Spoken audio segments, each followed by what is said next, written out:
Hola, en esta parte vamos a ver lo que son las variaciones patrimoniales. Lo que nos dice es que a medida que nosotros vamos realizando operaciones, algo va a hacer que cambie nuestra composición patrimonial y cómo esa composición patrimonial puede o no impactar en el valor del patrimonio neto.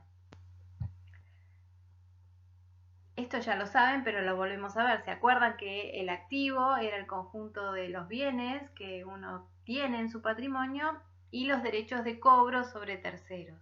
Nosotros los decíamos como aquello que tengo, que hace referencia a los bienes, y todo aquello que me deben, que hace referencia a los derechos.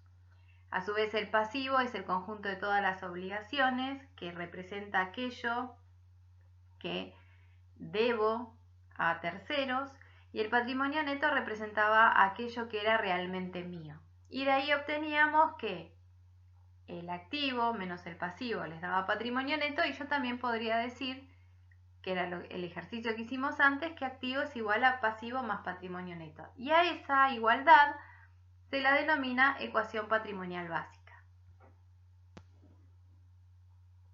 Y acá empezamos a ver qué pasa. Supongamos que yo empiezo mi actividad comercial, o en este caso el señor Pérez, con una cantidad de dinero en efectivo, que es un bien, por lo tanto es un activo, y bienes para revender o vender, que también es un bien, que es un activo.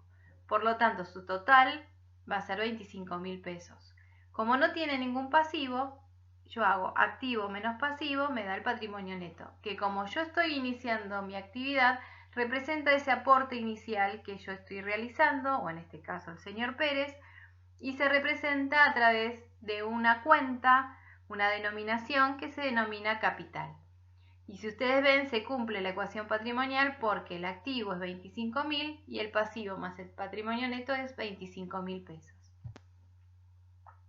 El señor Pérez empieza a realizar operaciones. La primera dice que una parte de su dinero que tiene en su empresa decide llevarla a una entidad bancaria y abrir una cuenta corriente.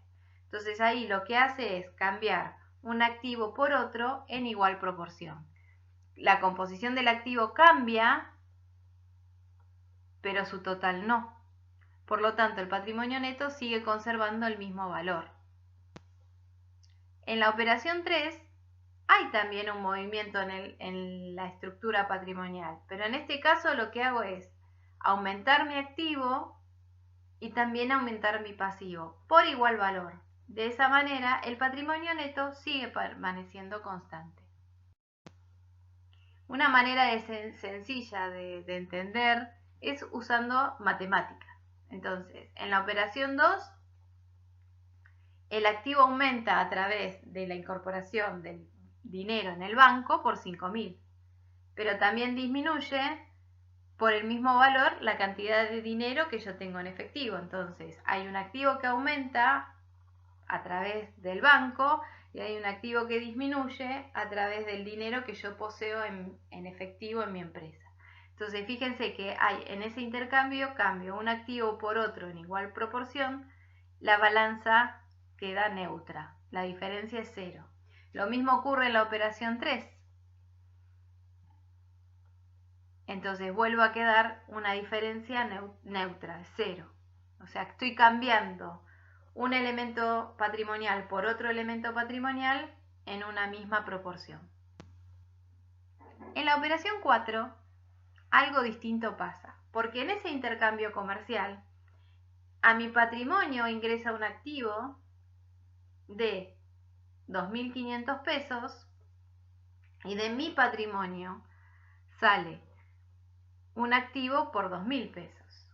Entonces, en ese intercambio hay una diferencia, la balanza está a favor mío. Yo gané en esa operación 500 pesos. Y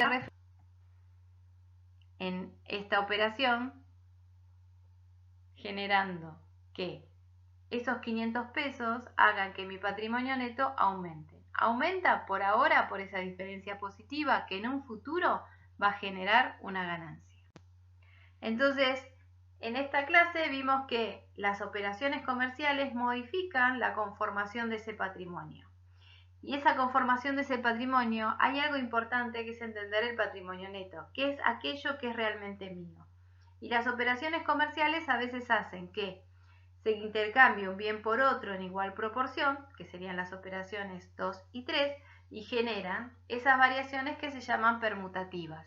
Permutar, cambiar algo por otra cosa. En cambio, en la operación 4 ya empiezan a aparecer operaciones donde las diferencias pueden ser a favor, yo gano, en este caso porque me hicieron una rebaja, pero si me hubiesen hecho un recargo, por ejemplo, porque pago fuera de término o pospongo el pago, ese patrimonio neto se vería disminuido. Entonces, cuando el intercambio entre el bien o el elemento patrimonial que ingresa y el elemento patrimonial que se va del patrimonio, valga la redundancia, es en la misma proporción, genera una variación permutativa. Y si lo es en distinto valor, genera una variación modificativa porque va a influir en el patrimonio neto. Y hasta acá llegamos con la clase de